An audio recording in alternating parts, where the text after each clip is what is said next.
And what happened with Gen AI is that division was broken because AI suddenly became something very tangible for everyone, no matter whether you were technical or not, right? And I think it's one of the most fascinating things to see how different individuals with different backgrounds, different levels of expertise experience the tools very differently, right? So from one side, it's very positive that finally we are breaking this dichotomy of if you don't have this technical background, you're almost not legitimized to use these tools, or we create all these different layer of abstraction, right? The no code, the low code. And yes, in the end, we came to natural language, right? To English as the universal interface for technology. I think the most significant change over the last year and a half is to realize they couldn't be separated. They were part of the same thing. This is for sure one of the biggest learnings, if not the biggest learning of my studies in philosophy. But yeah, I find it worrisome, to summarize it, that the technology is very individualistic because it builds on existing trends in society.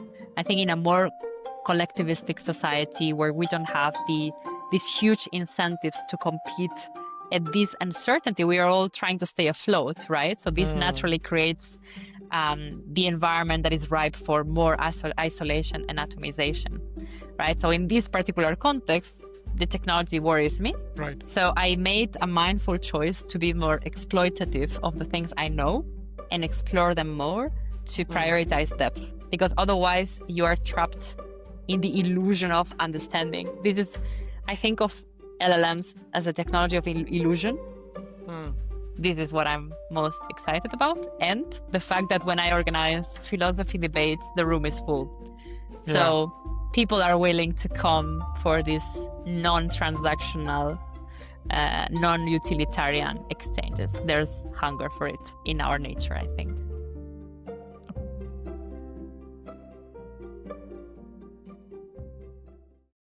Fifth time is a charm, Patricia. Finally, we made it. The recording system works. Amazing. Thank you so much, Patricia, for joining this podcast. And I really appreciate you taking the time. It took a couple of months for us to set this together, but I'm glad we are finally having it. I also appreciate you for taking the time a few weeks ago, where I think we spent a lot of time talking about different things. And I wished I could have recorded that because it could have been a pre-podcast for this podcast.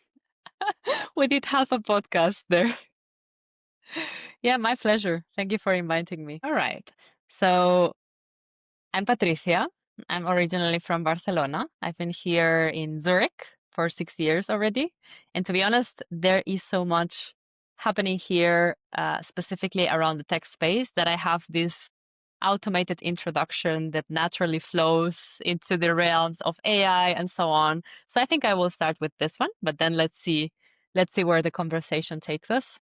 So I'm an engineer by training. I studied electrical engineering back in Barcelona. I started working while in the last course of the bachelor's, and I did 2 masters. One is in progress. The first one was in data science before this whole thing blew up, and the second is in philosophy.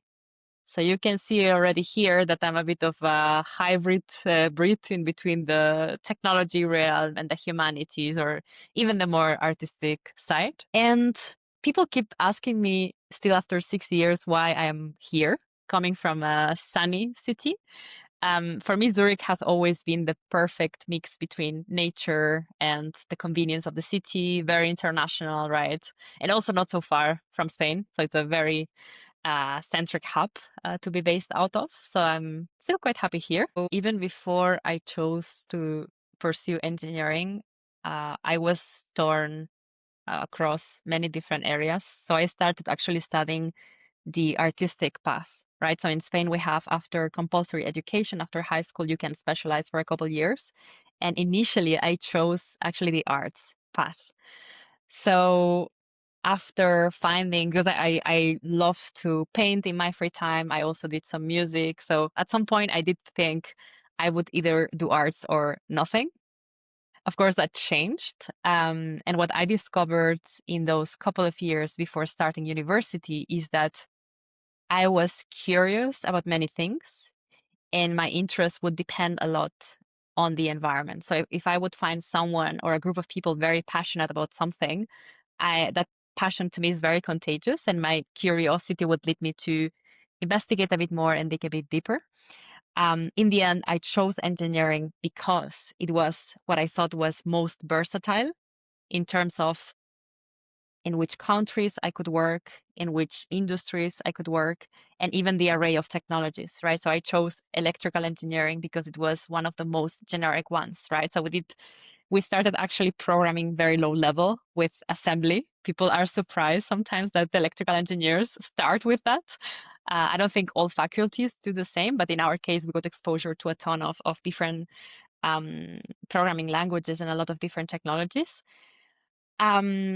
But since my teenage years, I was always drawn to actually writing and writing more kind of essays. And I started learning a bit of philosophy aside from what we did at school. I started reading here and there, really just extracts. So wasn't following a specific or a very organized reading scheme.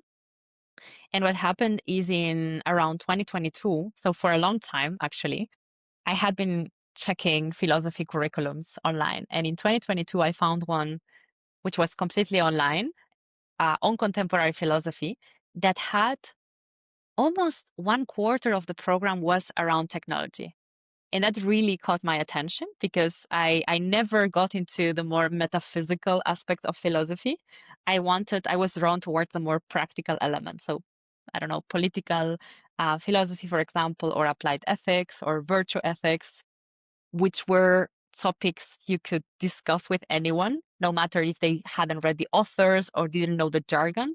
Those were topics that I always say if you scratch a bit below the surface, everyone will ask themselves questions about the nature of humanity or the purpose of humanity or what is good and what is bad. Things are simple as that accompany us throughout the centuries. So when I saw a program that was bringing the current technology advancements into those perennial questions, into that context, I was drawn immediately to it. And I thought, okay, this is the time. So I literally saw the program. They were extending the application timeline, and I just signed up, right? So it seems like this old part of my life came back 10 years later, just in the perfect time.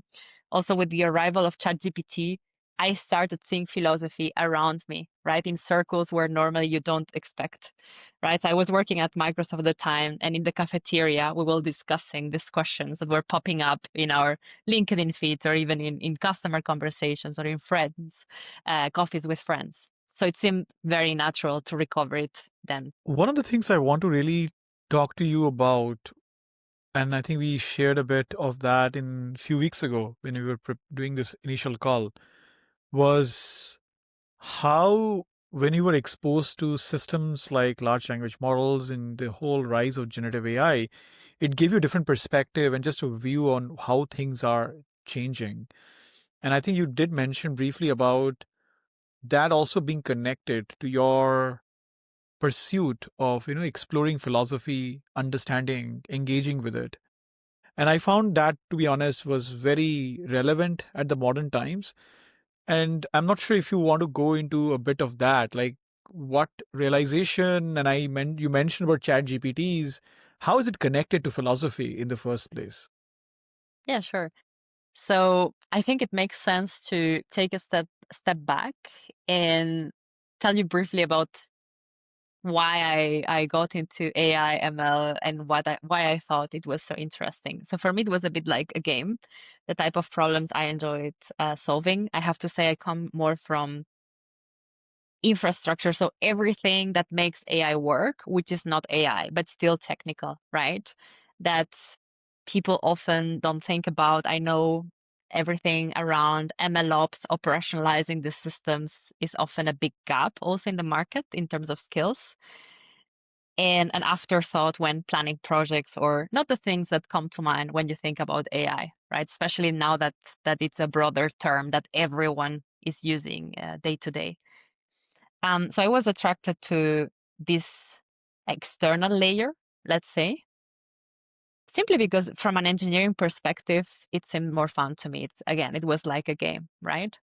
and because it was also an interface, right? So I think a common pattern in my life is that I'm interested in interfaces, right? So being the bridger of worlds in the business ecosystem or in work, you can think about IT, right? The technical world and the business world, those are the classic silos. But this you can extrapolate to society in general. And I think our society has glorified technology, in particular digital technology. And there has been this divide between, in Spain, we would say numbers and letters, but basically sciences, right, and technology and the humanities, or even that it's even a more binary, a more raw distinction between science technology and non-science technology, right? And I think this distinction, which at some point was natural because we hyper specialize simply because of the amount of things, right, and areas of expertise that we're developing, at some point it became a problem to be so segregated. And we see the same finger pointing and a bit of an ego fight or an ego clash in between disciplines. And again, I always bring this back. I think you can see it at different scales. At the company scale, doesn't matter the size, and at a societal scale. A company is a small society, right, if you will. And what happened with Gen AI is that that division was broken because AI suddenly became something very tangible for everyone, no matter whether you were technical or not, right? And I think it's one of the most fascinating things to see how different individuals with different backgrounds, different levels of expertise experience the tools very differently, right? So from one side, it's very positive that finally we are breaking this dichotomy of if you don't have this technical background, you're almost not legitimized to use these tools, or we create all these different layer of abstraction, right? The no code, the low code. And yes, in the end, we came to natural language, right? To English as the universal interface for technology. So in that sense, when I was at Microsoft, I saw the business was leading hackathons. They were experimenting with the tools, gaining that intuitive understanding, which was very much needed. But at the same time, we risk providing a very superficial understanding of the technology, and this is also very risky. So my excitement when I saw the silos break down didn't last long, because then I immediately saw this collective hysteria, to be honest, in the media, right? Accompanying questions like these philosophical questions of, oh, what is the role of the human in the age of AI? How, of course, more tangible anxieties about the future of jobs, right? But to me, this identity, feeling our own identity was threatened, to me, that was very surprising, because to me, these continue to be systems that are engineering systems, complex systems, but not qualitative different, not qualitatively different enough that I would feel threatened at all, right? So to me, it's not something mystified, right? Something very, yeah, very known to me. So these reactions prompted me to bring philosophy into those discussions, to question the nature of those systems, question the relationship of society with technology, which has been, again, restricted to a small piece of society. So some are the builders, right? And a small percentage are the builders, and the others are all users that receive the technology. So this idea of tech is happening to me, I saw that fear, and you need to adapt or else, right? And you start to do prompt engineering or whatnot. There are so many different places we can go from there. Yes. I'm so excited to go in those places, but maybe I'm forcing myself to stay on the part that you started talking about, which is about yourself first. I think one of the reasons I was excited to host you as a guest is, I think obviously we had a very brief connection when I was working with my previous employer, and you were at Microsoft. And I was keeping a kind of note on, you have been very public about some of the things that you were going through, but also the explorations that you have been doing. Philosophy is obviously one of those. What changed for you in the last years? And I'm not just saying from this rise of AI, but because I think we it was almost a year now, more than a year, when we met connected very briefly for a few Yes. days. And I remembered you as someone like a technologist, deeply understanding customer challenges and ready to support and help and almost guide. A human form of LLM, as I was joking with someone at that stage, to really navigate through a lot of transformation work that my previous employer was doing. But as I followed your story and I learned more about you, about how you're approaching things, and I felt there is something really amazing that's you are on these topics. I know you left Microsoft, you started your own thing, you ventured into philosophy. But tell me about those critical moments in the last years that set you in this direction. Yes, sure. So I've been, I would say, with quite a linear path. I've been traveling a linear path for the past roughly 10 years, right? Since I finished my engineering degree. Um, Not a lot of surprises, steady career growth, expanding my knowledge in the field of cloud, big data analytics, AI, and so on. And I kept that other side, so the side that I started exploring as a teenager, more related to humanities and to arts, as a separate thing. Of course, with different commitment levels and so on.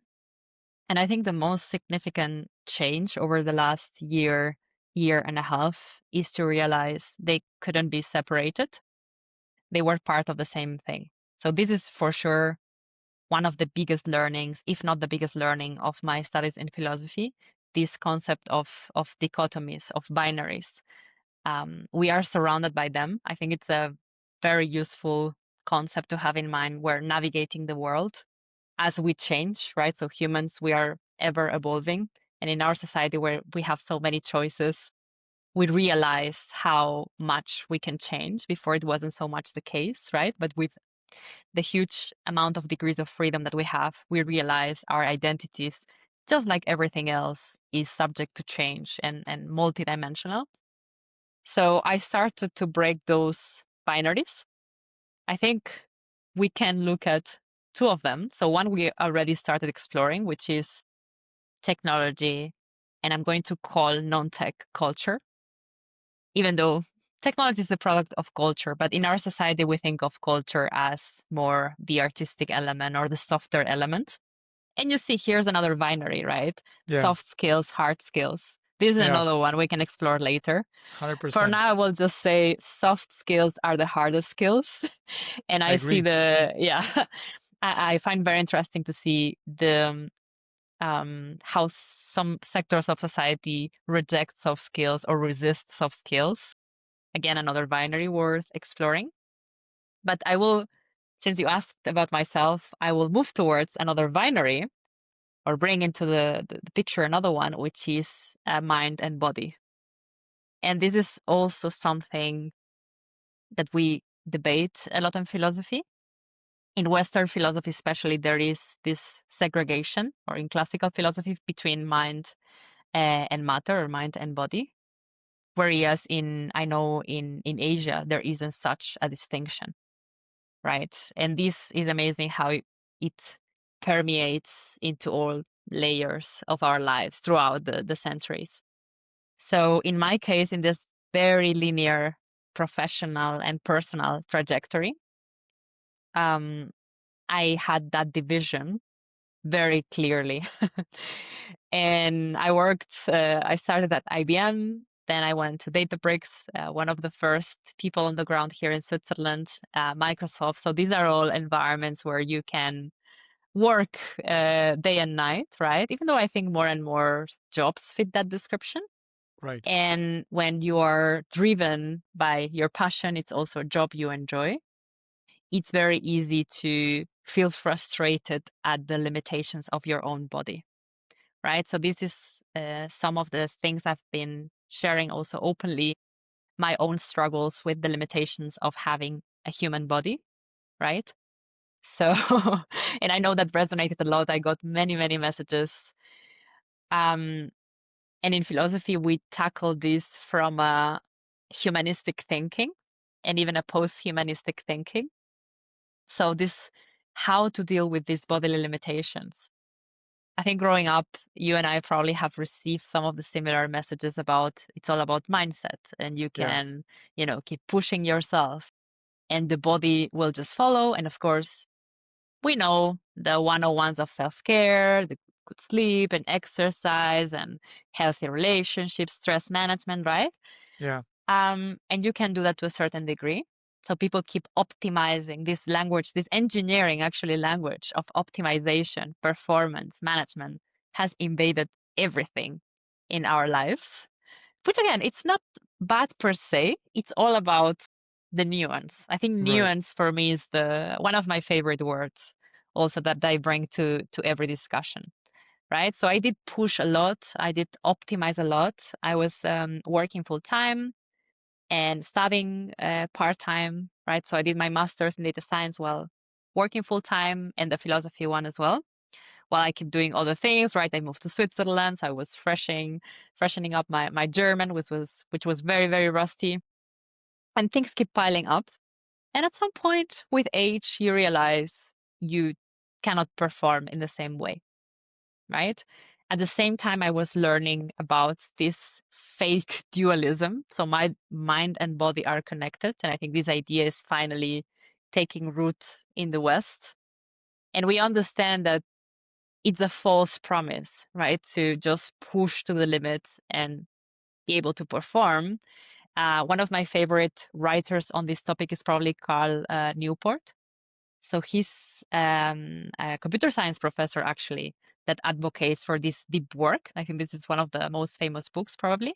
And he says, look, even myself, I can do 4 hours a day of deep work. This is really uninterrupted, original work, right? And we all have these limits. I tie it with technology. So every technological advancement has promised efficiency and these gains, when they have happened, not always, but when they do happen, we observe them and we just change the expectations, right? So I think this is something that will resonate with many people at many levels, not only professional, that we keep on raising the expectation and trying to compress everything into shorter time spans. Right. I resonate with that a lot. I think um, obviously different cultures interpret this differently, as you said. I also feel that's where friction also occurs, right? You have a society where mind and body is the same, and then in some you're trying to work in a setup. So we have a lot of companies which have employ different people from different markets, different regions, different cultures. Uh, I would say the predominant capitalistic attitude of work is your body follows the mind. So if you change your mindset, your body will follow to that.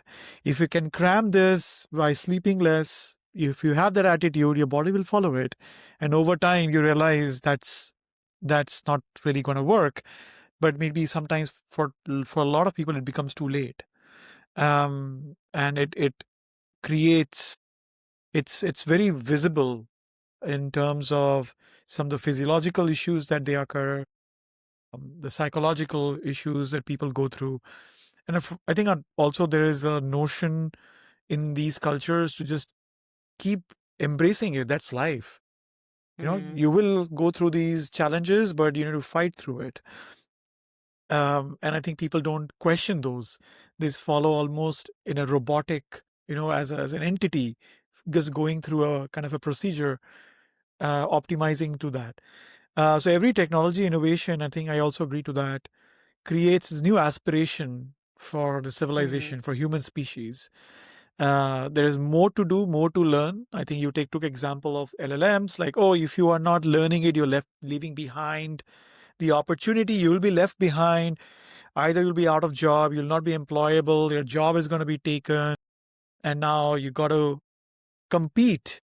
But you compete through augmentation, you compete through extension, whether it were biohacking, extending your lifeline. So there's a lot that's going on. And I think we are in that interesting race that's a perennial race of just improving ourselves.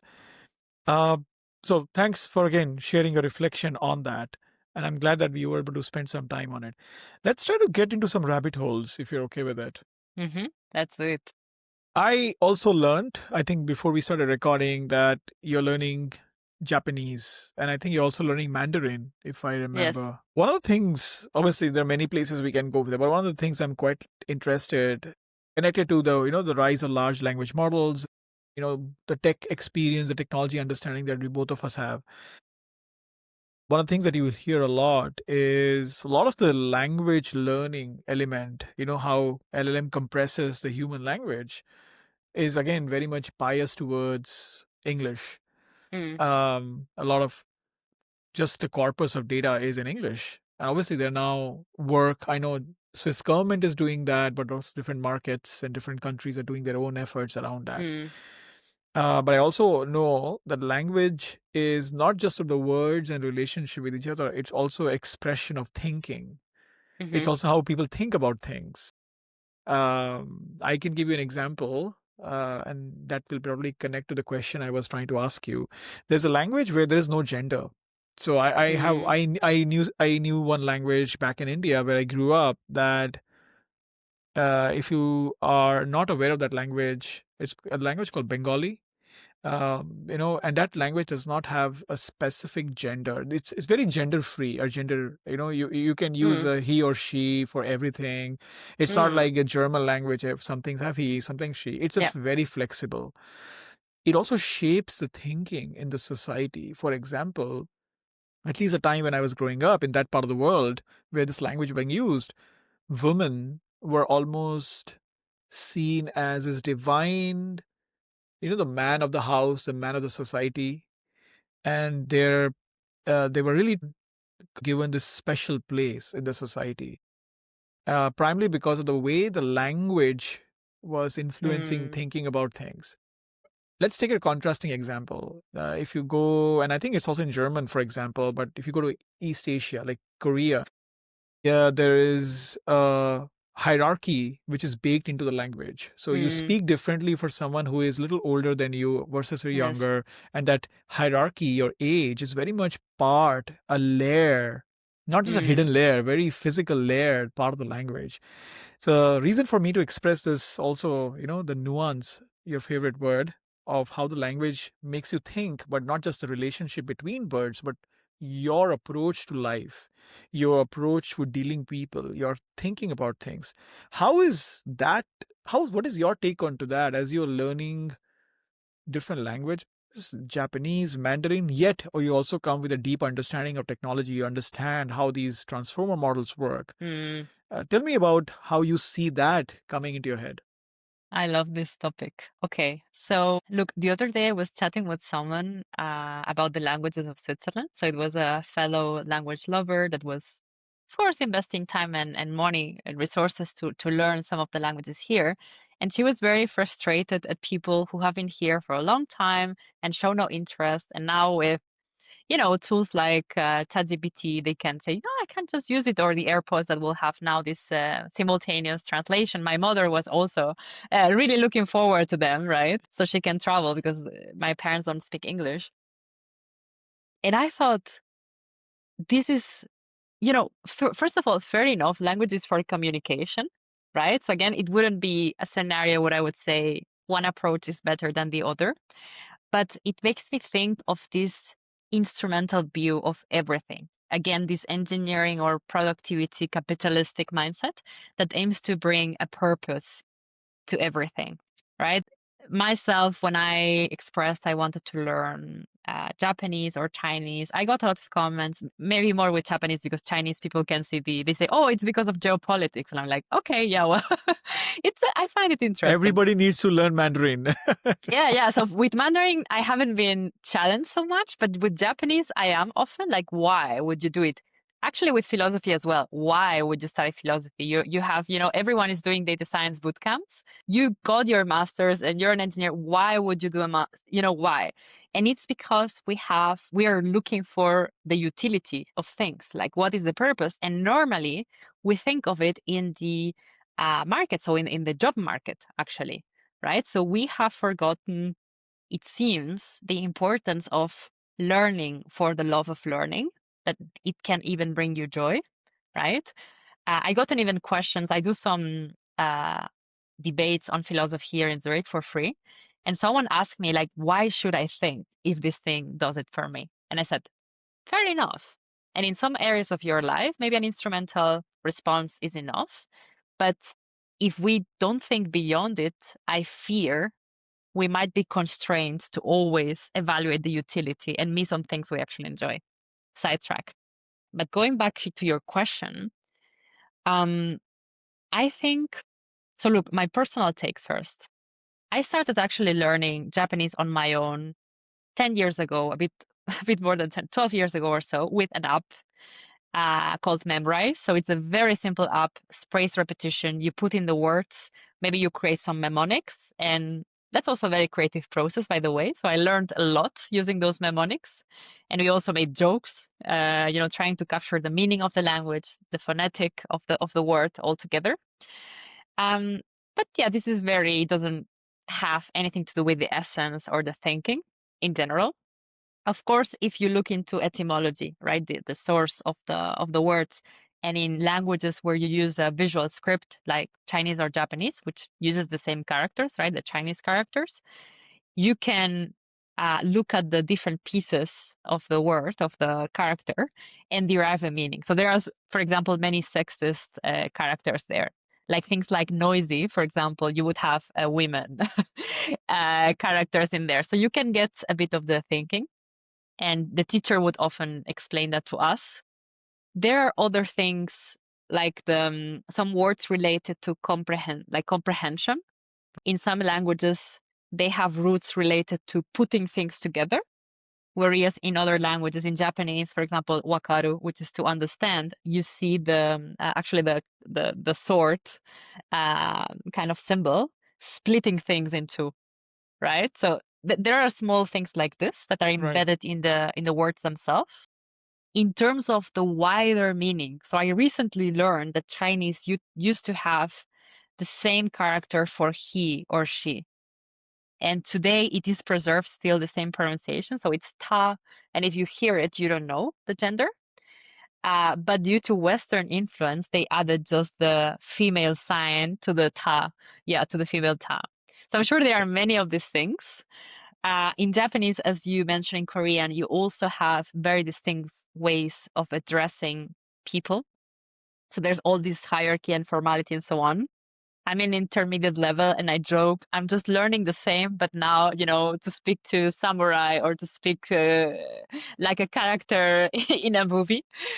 Um, of course, once you assimilate it, it adds a lot of richness. It also this is a very interesting one also for philosophy. So I hope one day, for me, when I've been to Japan, the books there are so I don't know, the aesthetics of the books are so pleasing. One of my goals in life is to be able to read philosophy in Japanese. Let's see. So I'm far away from that, but the thinking is also quite different because you can express using different grammar. For example, from whom you got the information. So if I make a statement, is it something based on my own experience? Is it something based on something I heard from someone I know, or something I heard, from a factual source? Right? So one of the branches of philosophy that um, I'm most curious about is epistemology, right? The nature of truth. And I wondered, how do you reason about truth using all these grammar constructions that are already baked in the language? Because sometimes I know German philosophers are very precise. Yeah. I don't read the original German version, so maybe I'm missing something there in translation, but Yeah. certain philosophers from couple centuries back are a bit hard to follow because of the verbosity. So I was wondering, maybe in Japanese, you can phrase it differently using the grammar built in and you know already. Yeah, this is an interesting topic for sure. The LLMs, I have to say, I use them sometimes to try. For German, it works very well to correct my writing. For Japanese, so I use Mistral mostly, trying to move towards European providers. I tried some open source LLMs on my computer, but my poor computer cannot take it. But with Mistral, I did notice and I tried with ChatGPT as well, that Japanese messes up at a very basic level. So I don't know, I bring some grammar exercises and it doesn't know if I'm doing it right, or it says I have a mistake and then just outputs the same thing. So I Right. saw very early the limitations. And something that surprises people is that I'm taking classes with a real teacher. So I know many of my colleagues that don't have a technical background have moved to LLM-based apps, and maybe there is Right. a specific app, but at least with the generic ones, I found it's not really performing well.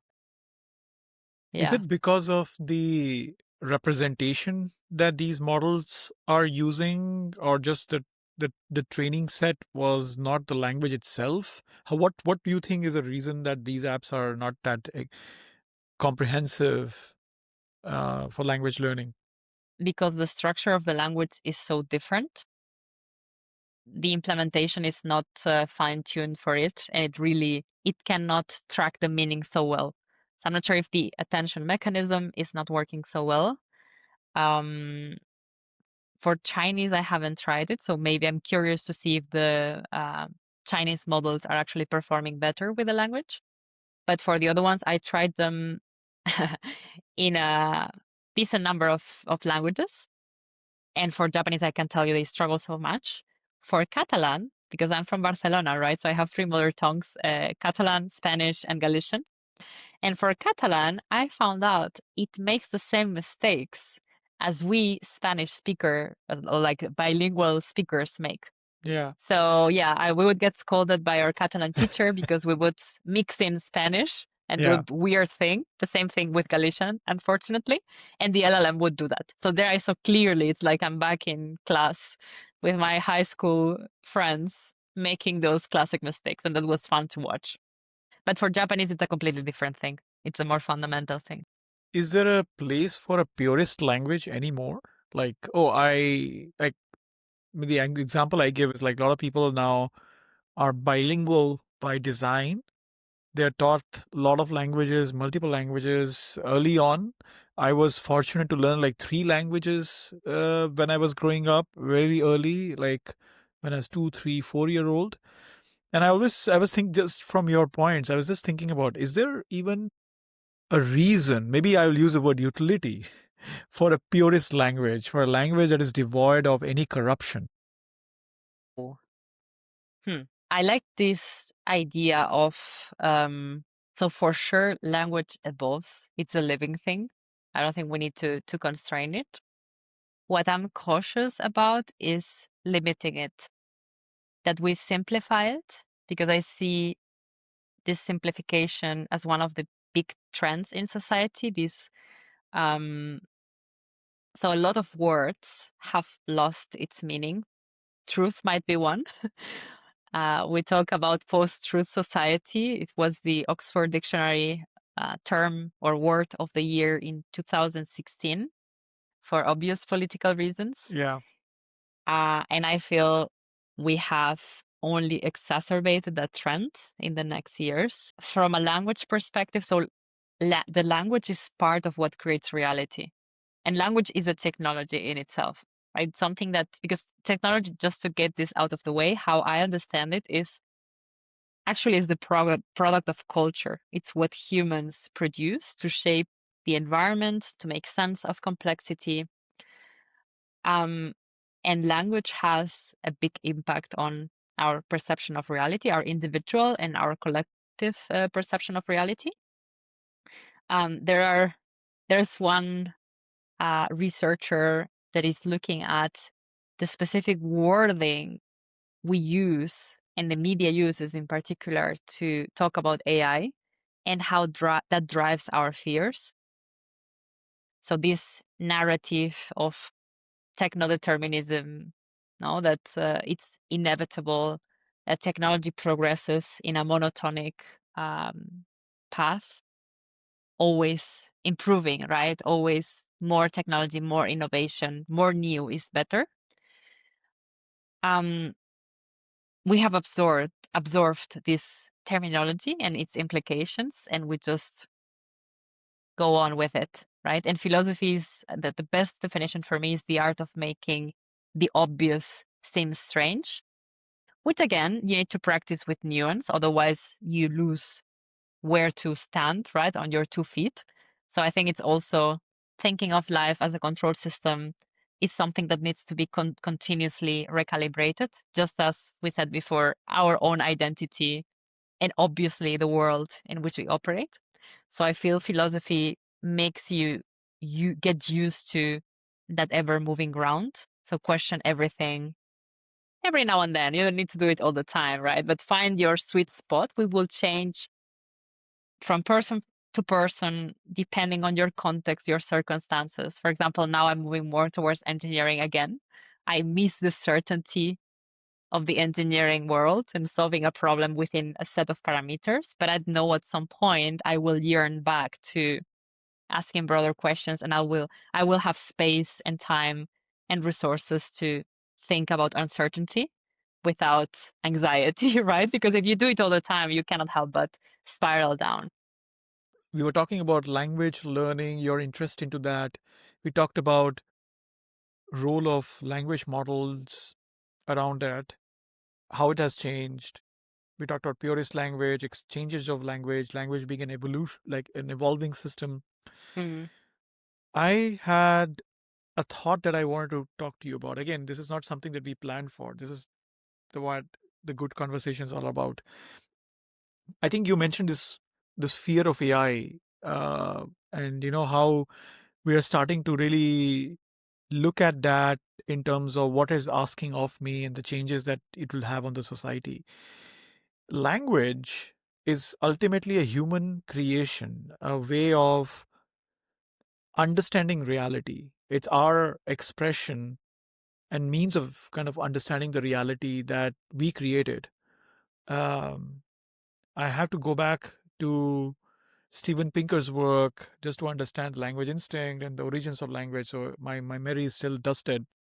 But if I look at that and we say language is one of the many human creations over the last millions of or centuries, and now we have a system that has an ability to understand that language or understand the relationship between words and can also mimic that.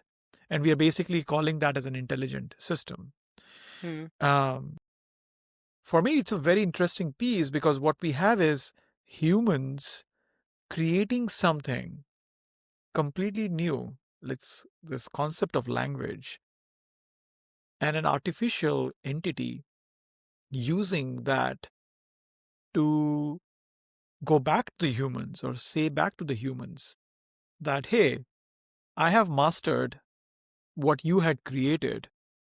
Am I intelligent? So essentially, what I look at here is language models with this, understanding of meaning, understanding of relationship between words, and understanding the patterns are almost creating this impression to humans that they were able to understand something that a human created. And that for us is good enough to almost see it as a potential entity that we need to live with, that is has powers, that forces things on us and is asking us to change how we interact with the world.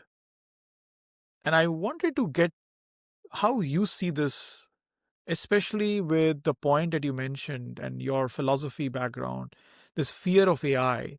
mm, This fear, I would say, existed for maybe tens, 20s, 30s, maybe 50s, and hundreds of years, or maybe 50s of years, let's say, since the origin of machines. As soon we give the power of language understanding, it became a very much, it became an entity that we can look at, we can point at, and say, oh, that shows a form of intelligence because it can understand something that we created, not that it existed in the nature, mm, but we created something that now something else that we created, which is an artificial system, is able to understand both of these things. Where we don't we obviously we don't question like that for a human baby, who is trying to also understand language. We don't say, oh, as soon somebody understands language, oh, that's intelligent. We say, oh, that's human Mm, baby. We have different yardsticks of intelligence. yes. Again, that's also a spectrum that we probably can go later on. I'm not sure if I'm making sense in a way, but this thought just landed in my head because we were talking about so many different diverse points. Hmm. Your interest of learning languages, LLMs teaching you languages, this fear of age of the rise of AI, and I would almost lead this how you as a technologist, but also a student of philosophy looks at this. What's your take into it? So one of the things I do now is literacy, AI literacy trainings. And I try to take a widely different approach to the usual offerings, which are normally around prompt engineering or AI 101, without diving into the history of it, which is crucial to understand also this fear, um, more visceral reaction to it. I think we need to start with the history. So AI or Gen AI, in particular LLMs, are taking a lot from our collective imagination. And it's very interesting if you look at the history of the word robot. I think it was coined around the 20s. And it was in a Czech play, actually, a theater play. Uh, it premiered a few years later in Japan, and it triggered the creation from, I believe it was a biologist that built a more, how to say, a more lively robot. So instead of the robots of the play, which were at the end revolting against humans and demanding their own rights, which, by the way, that happened because the robots were forced to work, which is the direction in which we are going now, right? Just a Yeah, tool that will do some work. And then this biologist, he took a different route and he said, robots can only be kind to humans if we build them for something more than work. It's a very interesting story. So he built something that looked as if it was made out of flesh with very natural movements. It parades for the emperor as well. And at some point, it got lost somewhere in Germany, I believe. But you will see the debates around there are many records, right? The statements from that time that resonate with what you are saying today. So these questions about the nature of our own creations and what it says about us. What I find fascinating is that we feel threatened by our own creations, which in theory, they always were there to make our lives easier, right? But right. so at which point did that actually turn into a menace? And for that, I look at another binary, the human machine binary. And in our time, right, since the advent of especially knowledge workers, the human has been pitted against the machine. So we have been measured against very machine-like properties like being professional means, which usually implies not showing your softer side or your feelings or God forbid your weakness, right? That you have a body actually with that can get sick and needs rest and needs sleep. This we can see, by the way, crystallized in some very scary, I would say, ads that I see on Agentic saying things that sound like, oh yeah, get rid of the, complicated humans that will bring cases to HR and will need to take holidays. Things like these are happening Yeah, even on billboards, right? In the US, I've yeah, seen a few. So this dichotomy of human machine, I find it extremely interesting how this got established and how suddenly our own creations became in some way a sort of oppression, right? Because we are measured against impossible standards. However, as you rightfully pointed out, things that are amazing, like a little kid will very quickly learn to recognize what's a cat versus what's a dog. And I'm sure both of us remember in 2012, 13, when deep learning was starting to boom, there were all these funny tests. Is this a muffin or a chihuahua? And you would fool the machine very easily, right? But still, the machine could do pretty amazing things. But what I always say is that the illusion of intelligence will fall very quickly because you had these very stupid tests that the machine will fail. This still happens with LLMs today, right? So I think maths was or the riddles, right? Riddles were a way to test that these systems weren't actually thinking logically. And everything else, like chain of thought, came later. All these prompt engineering tricks will just reduce in some cases, not always. So it's still very much task dependent, model dependent. It's not a robustness mechanism. It's really playing with the heuristics of the system, right? But many people don't realize that. And again, you need to be an expert to pinpoint in many cases why it fails or when it fails. But today, the illusion of intelligence is harder to crack in these models more and more. Before we continue, I do want to point out a couple examples that I normally recommend to break this illusion. One of my favorites is Anthropic has this bending machine test where they had Claude run a bending machine for the company. So in an Anthropic office, they wrote a report on it on how it understood the rules of the game, which is just manage the inventory and make some profit, and how on different test runs it went completely nuts. And here I'm also anthropomorphizing the machine, right? So it didn't go nuts. It just at some point starts to quote things from the training data that looks like the machine is sentient, that looks like it has some intent. And I will tell you, I will spoil some of the most fun endings, which had the machine asking some of the employees to meet for coffee, try to contact the FBI when it was out of business.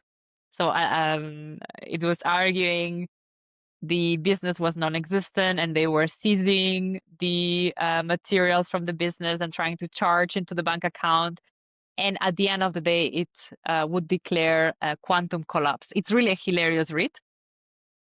And things like this still today break this illusion of intelligence, right? Right. But you can see there are many, many, many ways to do this. Yeah, I think I did see that post from Anthropic, and I think at one stage, I mean, Anthropic is doing a very interesting work, especially into our like peeking into behind the scenes and making it more public, and also educating. I would say I think they're doing a pretty good job. I think the quality of material they produce in terms of education, but on the other side, obviously have their things to sell, right? So that also Mm, needs to happen.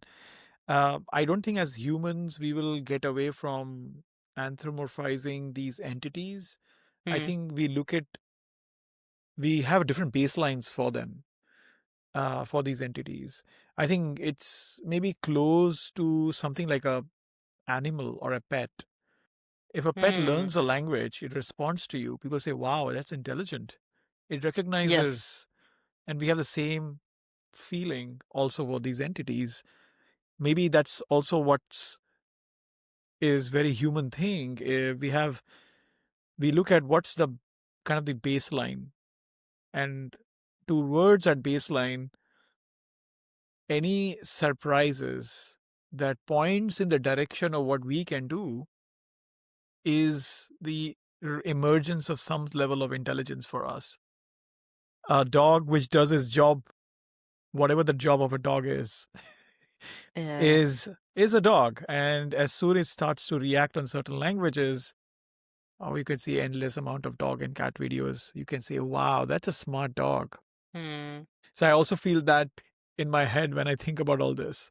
It's a matter of expectations, I believe, right? So when I was reading, I did a lot of reading in the past months about the history of AI, and I was very keen on reading original documents. Um, and that expectation, again, what the examples we were talking about on deep learning, and even before that, it was what we were, or what the scientists were trying to implement in the machine were things that were deemed as intelligence by them, right? And if you go to a lab and you think about intelligence, maybe The first ones were around mathematical proofs or solving Yeah. mathematical problems. This is what we think about, right? So there were many elements, again, what the kids could do so easily. 50 years later, deep learning was still struggling with this recognition. And when you look at how computer vision systems work, they are very rudimentary. But again, we continue to compare ourselves with the areas in which we won't be able biologically to compete with machines. And in this human-machine dichotomy, all the things that the machine is far, far away from, we don't assign importance to them. So I think this idea that value is something we create, right? And this, again, also ties very well with the current wave of AI, the current spring of AI, which is it's a time saver. It will give you the human time for the important things. It's rarely seen defined, if ever, what those important things are, right? So we are saying, I've heard this sentence so much that we are democratizing intelligence. Like, what is that Yeah. really? We are democratizing, let's assume those systems are intelligent, which I wouldn't define them as intelligent, but they have some usefulness. There's this famous quote, all models are wrong, some are useful. This was from statistics, but it applies also to AI, current AI models, right? Um, but what do we value in our society? I think this is a question we are actively avoiding. And my fear is that a tool that produces output so easily as an LLM, and again, as you said, that it's using our language. So for me, it's the final barrier. We live through, I think we live through language, right? In the same way I said we create our reality. So we will assign meaning to whatever the software is telling us, and we even fill in the gaps, right? The classic example is Kasparov against Deep Blue. I don't know Yeah. if you saw the interviews, but he said he was assuming a certain intent of the Yeah. machine, and Yeah. that's what threw him off. Yeah. And people assume intent and meaning from ChatGPT and other things, right? Because the ingredients are there, right? Yeah. Yeah. I think that this is such a fascinating area. I want to switch gears. I want to go to a point that you mentioned, and I was looking at my notes. You mentioned about like as soon you were learning language, a lot of people asked you about utility of certain Hmm. language. You're learning philosophy. Maybe there's also a question about what's the utility of learning philosophy. Maybe people would have asked you about that. I want to start maybe more abstract. What do you think is the utility of reading and learning in the age where we have things like language models, things like systems which can give you information pretty quickly? I Hmm. say this because there's also a kind of, I would say, perception that maybe media or people selling us services are saying, I think you may have heard it. Oh, yeah, you don't have to learn coding anymore. This is not even needed. Systems will do a better job. You should just learn repairing pipelines and electrical jobs, which are going to be still not be solved through the systems. Yeah. And I obviously don't agree to that. And I think you also mentioned learning for the enjoyment and for the joy of learning. I'm curious how you think about that, especially with all everything trying to get your attention. The role of reading, role of learning, maybe requires maybe more of a philosophical view than Yeah. maybe different. So I have the personal conviction through my experience that I need to think on my own, and this means quietly without interference, right? Um, to figure out what I think. And I believe this is in general the case. Everyone knows what freedom is, what truth is, until they ask them, what is it? And you need to explain, right? So by removing that self-reflection and actually fleshing out in writing, I think the most wonderful description of writing that I read somewhere was that our thoughts are as if you pick up sand from the desert and it just slips through your fingers. And when you write, you are actually finding a vessel for it and you can build on top. And for a long time, I didn't write much. So those 10 years of linear career progression were, as they say, the documentation is in the code. So I was there and Yeah. then living my life. All good. But it was only philosophy that forced me. And I really struggled to read through the texts, to stay, in the text, to struggle with the ideas and to wrestle with them. I still do. So it's a muscle I had dormant, and it's a very different muscle from other tasks.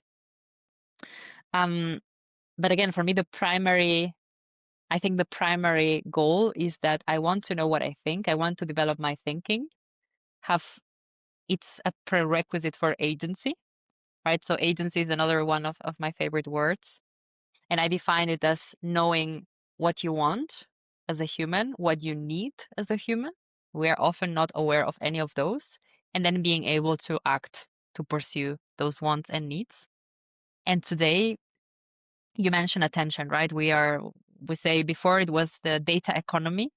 I think now we are past that and it's attention economy, which of course is mediated by data, the data that we produce in the digital world. Another interesting dichotomy, by the way, the digital versus the physical world, if there's such a distinction anymore. But in the digital world, we can argue all our actions leave a data trace, right? More and more intense, right? So they are being datafied at a higher rate and with more precision. And our attention in the digital world is a precious resource. Reading and learning require for you to take back this attention, to reclaim this attention, right? To do that, you need to find value in it, I think. But because often people challenge me and they say, look, society doesn't want to go back to books. This is almost, they are being criticized as Luddites, right? A bit old fashioned even, or anti-technologists. I invoke again the word nuance. So we cannot predict the future. And during the history of AI, we have heard time and time again, the jobs will be gone. We have also heard we would have more free time. I just see people working more and more. So this hasn't materialized yet, Yeah. right? There is the Yeah. famous quote from John Maynard Keynes saying we would work 15 hours. I think that it's due soon, that prediction, but I don't Yeah. see the signs, right? We're just working more, right? So it's just a bit more. The carrot keeps on moving. So the question is, and someone asked me this, right, in one of the workshops. I told you, why should I think? Same question, we can extend it to why should I make the effort and read long texts and learn? And I think there's this instrumental view that we have absorbed as society. We don't find intrinsic value in it, right? So there's no instrumental value, we think, and there's no intrinsic value. Why should we do it then? It's a very good question. Again, in my case, and I think we all value agency. It's a very sensitive topic for us. How I notice it is because most people try to self-regulate their digital use. If you ask, are you happy with your social media use or with your phone? Have you heard how many people tell you, I am happy? Yes, I use it enough. Most people I try to self-restrict. absolutely. So I think this is a pretty good indicator that we value our agency and we know something is being taken from us. And I think that might change from person to person. But ultimately, what is being taken is the choice, right? So there's a strong bias. These systems are designed to drag us in rather. I agree with you. And I think one of the places where I come from, just like reading a book or learning a skill, is there is a very dominant understanding on why that is done today, right? So, oh, you're learning a language. What are you using it for? You're learning a musical instrument. What are you using it for? You're learning Even I'm learning a programming language. Like for me, for us as engineers, why do you need it? When you have code generation, they can explain you things. They can write on behalf of you. Um, and I think what I heard from you, what you said is one aspect is the need for agency that will drive this behavior of people still doing things that needs to be done, learning not for the sake of learning, learning for the joy of learning because it gives them agency. There is still a very dominant utility piece to it which defines all of this. What I mean by that is, oh, I am going to read a book. I have a choice, a plethora of choices. Out of the 100 books, I'll pick one. Would I pick that particular book because it gives me the most joy? Or it will give me the most amount of utility because I know something that will lead to some sort of agency around that utility that the book offers to me. Maybe it's like learning about philosophy. Oh, where can I use my learning of philosophy? How Mm. will it shape my thinking? So there's utility to this, and Yes. which is fair. And there's nothing to be judged, nothing to be said against that. And then there is an attention challenge, right? So you need to pace through a book. You need to resist the temptation of not going to a summarization system Mm. or endless amount of LMs telling you, here are the 5 things that you need to know about this book, and now you are done. So I always see that as a interesting struggle, and reading is just one aspect of it, like doing things. That you are the question that was asked for you, what's the need of original thinking? Is there something called original thinking at all? I mean, also that question is posted sometimes. How do you further think about it? How do you apply it for yourself? Maybe not for others. How do you see that? Maybe the language learning purpose for you. How does that sit into this whole mind about doing it for utility, doing it for the joy of learning, doing it because it's hard, doing it because of achievement, again, utility.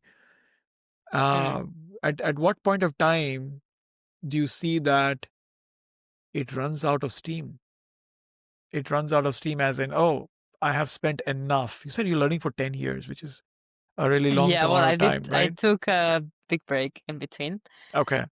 Mm, so look, yesterday I got one of my favorite, I think it's my favorite newsletter from Ness Labs. So she's a neuroscientist. She used to work at Google and then she quit to pursue this PhD. And she has this idea of running your life in tiny experiments. That's the book she published recently.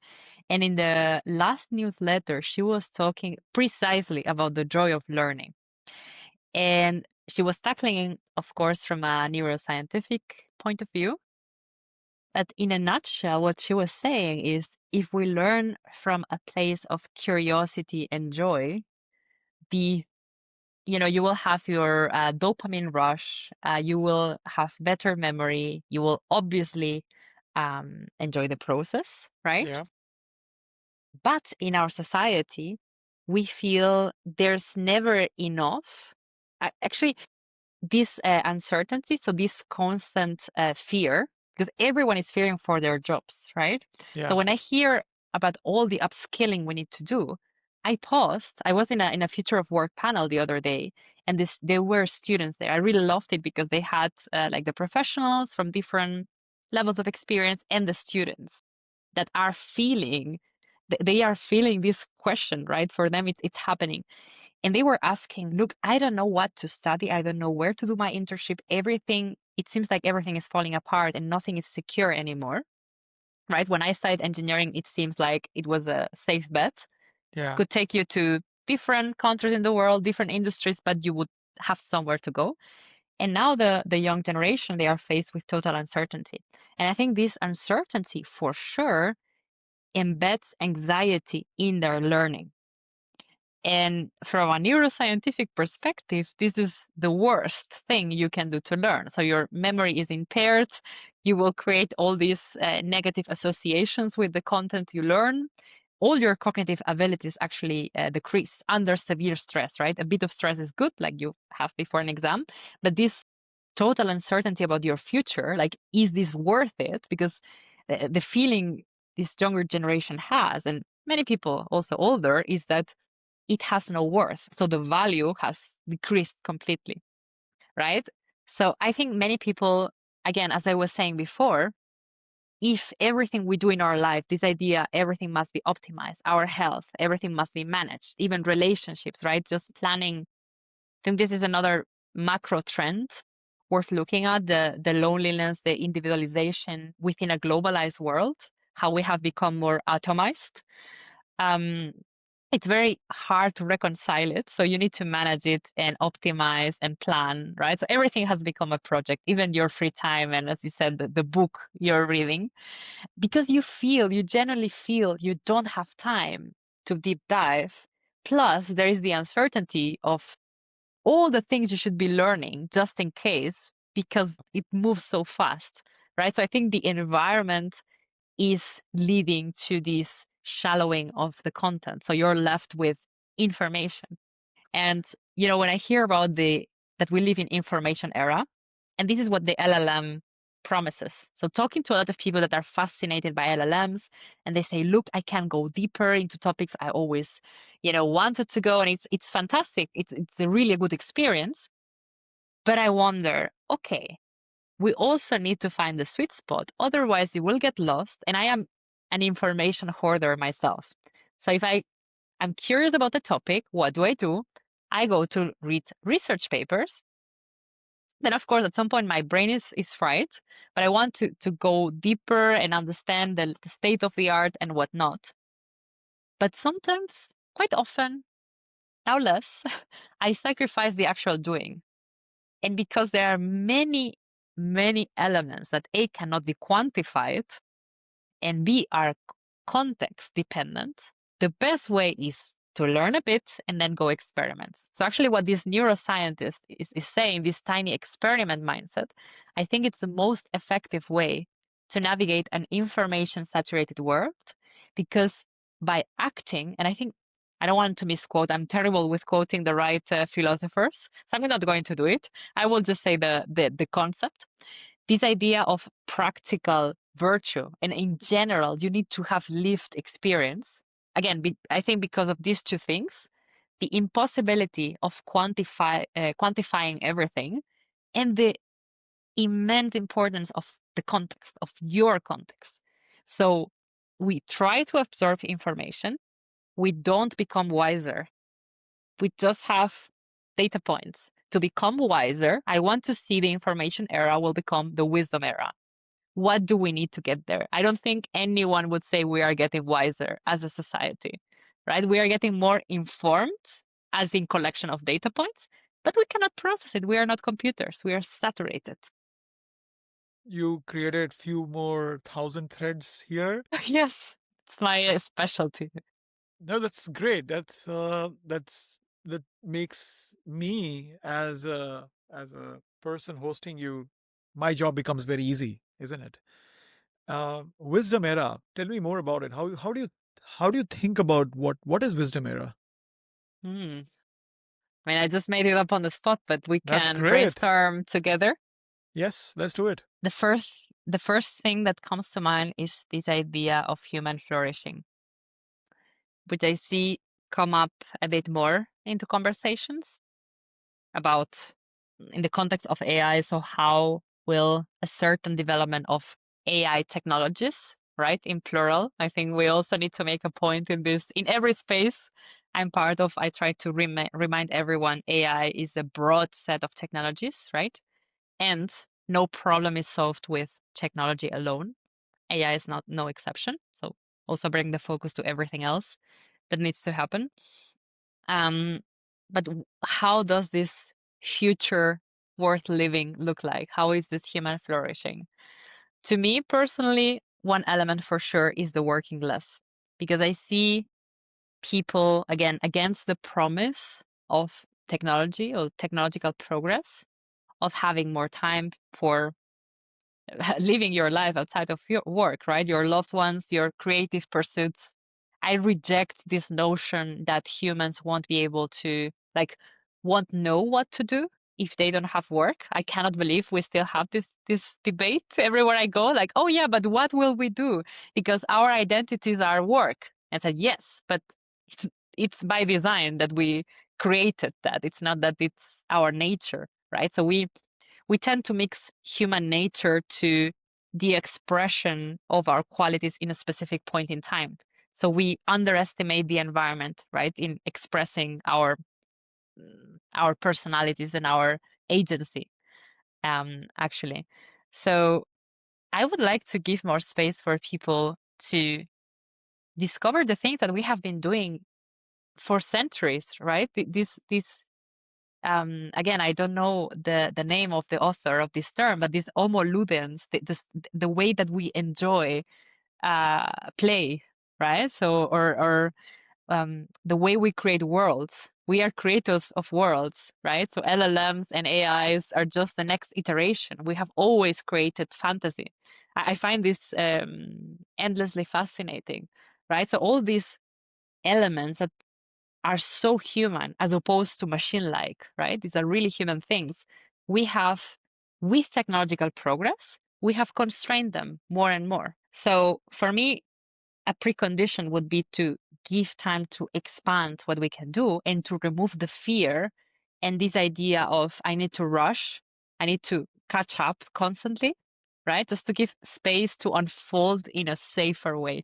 That's what comes to mind. I think it's a very interesting take to it. And what came to my mind when you were sharing that is one, when access of knowledge, retrieval, synthesis, application becomes commodity, which is what is the moment, it leads to the need for questioning what is the role of human utility in a specific area. A human utility, again, we as humans are problem solvers, and that's one of the biggest utility we have that has led to rise of societies, groups of people trusting each other, coming together to do something, and which is kind of not very common in other living beings. And as soon we have something that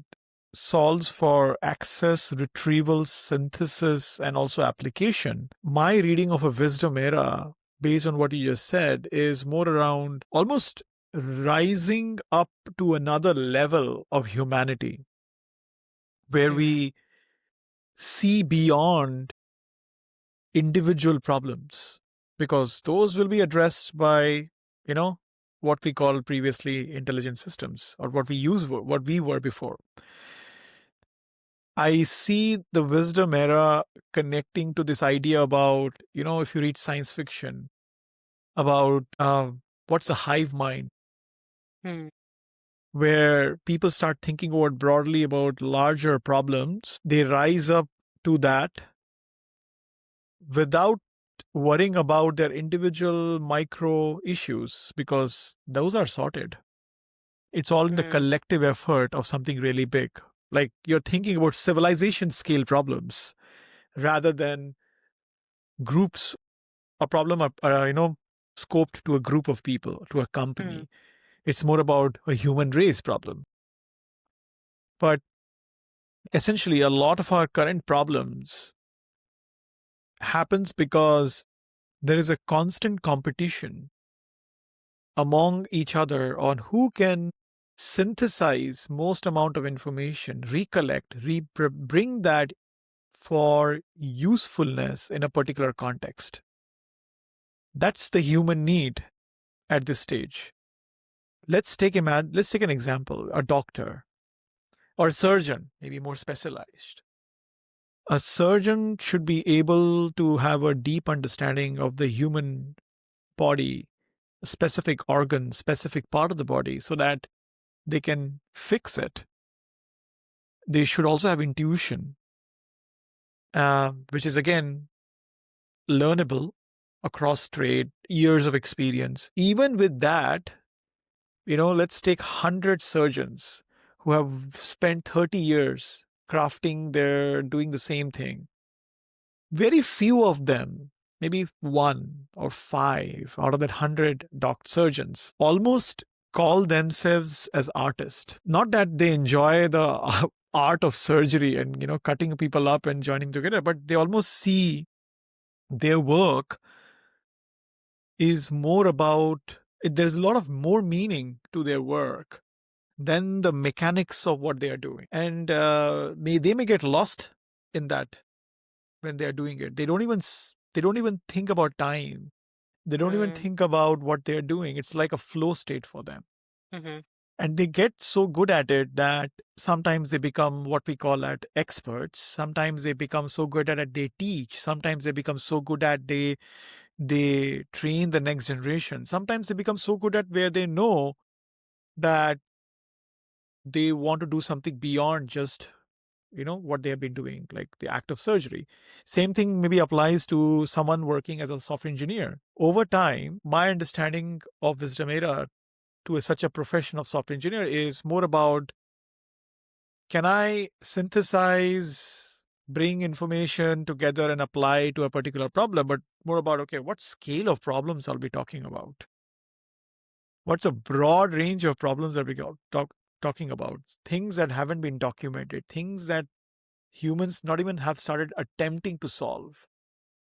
And they collectively can rise up to that level to be able to solve that, bring Mm-hmm. people together and solve it. So Wisdom Era, for me, the way you defined it is like a intelligence, what we call as something currently being demonstrated by those two, very primordial, right? Still very early. Things that we typically call intelligence becomes commodity. Mm-hmm. You rise up to that. You look at, oh, now let's create a new definition of intelligence, because what we used to control is now commodity. Anybody can do it. Anybody has access to everything. And we will find a new definition of intelligence. Maybe that's Wisdom Era. We'll find a new yardstick, Mm. which is beyond our access at this stage. And that's where science fiction sometimes helps. Why do people think about potential, what's that scale they use? Kardashev scales? There's a scale of like how, it's a score on civilization, like a type 1, type 2 civilization, a type 3 Mm. civilization. One type 2 maybe can control solar systems and the galaxy, and type 3 can control, like, I mean, it's actually maybe a Russian scientist who thought Mm. about that. And we are like around 0.67 right now at certain scale, like type 2, type 3. They say that, the humans are no longer individual entities. They are a part of an overall mind that operates as one entity. So it's like, the ant Mm-hmm. society model. The ants are individually doing work. They have a goal. They are intelligent. They can do all sorts of stuff, which is hard to reproduce today in a mechanical system. But for them, that is a commodity intelligence. And that doesn't, they are restricted intelligence, a very commodity. And if you take what a hive works, they are producing architectures. Like, if you put a ant, Mm. I don't know if you have seen it. Like, ants produce amazing architectures, which we Yes. sometimes learn from. Individual ant, they may not be even aware what they're building, but together they're forming art pieces. They're building structures which are highly intelligent. And maybe for their form of beings, that's their rise to Wisdom Era.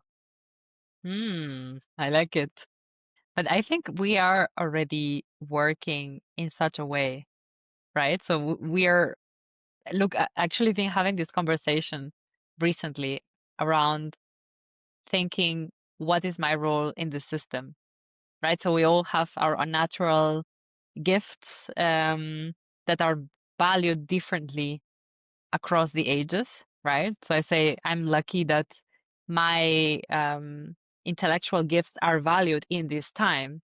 But I know Right. very well, as you said, maybe in a different time, they are commodity and I'm not in such a good position, right? So I think this idea of context dependent value is very important. And I have been thinking about what can I bring? So what's the best contribution I can do to society with the specific gifts that I have in this specific time? And then also accepting the limitations, right? It's not something personal. And this is actually a topic of discussion in theories of justice, because since you were talking about these race level problems, right? Or challenges or endeavors or goals can be also something positive, right? I immediately thought about climate, right? About natural resources, scarcity of resources. So these are all goods that have to be distributed. How do we, so in terms of natural resources, I mean, how do you distribute them in a just manner, in an equitable manner? This is a question that theory of justice concerns itself with. In terms of climate change, for sure, it's a collective effort. So we can look at a classic, our consumerist society, right? So how much of this environment that it's a whole ecosystem and a whole apparatus that promotes this hyper consumption. I think everyone agrees that there's a mass production of many things that are not so useful. So if I want to recommend one book in this Yes. podcast, it would be The Usefulness of the Useless from Nuccio Ordine. It's an Italian philosopher. And he makes a great reflection, which is, yes, think about how many useful things that we produce are in reality useless.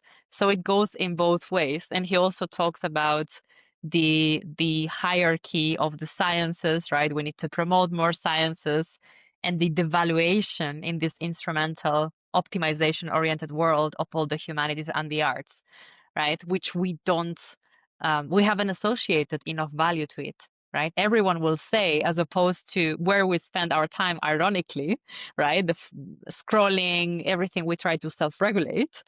So our actions don't actually reflect what we say we want. There's a very nice concept for it. So our lived values versus our espoused values, what we say we want, right? And again, the environment conditions have a strong influence in how we act. It doesn't necessarily correspond with agency. And to tie that up with LLMs and the newest AI technologies, my biggest concern and what I think can get in the way of working as I don't know which word to use, but as a collective, as this mind hive, is that these technologies are highly atomizing and highly isolating, right? It's a one-to-one relationship normally, yourself with the assistant. And it makes very easy to do something, to act something, to get a response, right? So it prioritizes for sure quantity over quality. We need to actively engineer for depth. So how do you engineer for depth in your life? In my case, I go to the other extreme, which is as I'm doing now, right? Analog writing. So Yeah. I mindfully try to create spaces for that.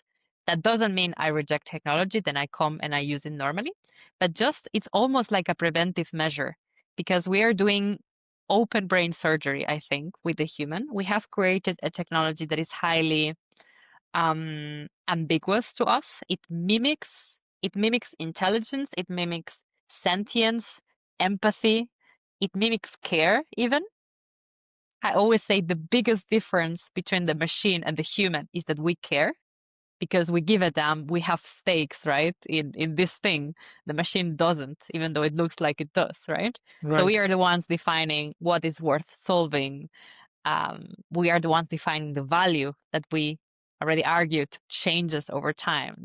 We are the only ones that can do that. So I'm worried that this technology that is so intoxicating to many people, right, is mediating our own thinking. Even the conversation with ourselves, right? So how we find out what we want, what we need, our agency is now interjected by these tools, which we know are actually have a philosophy behind it, right? So everything has a philosophy. When they say, why do you study philosophy?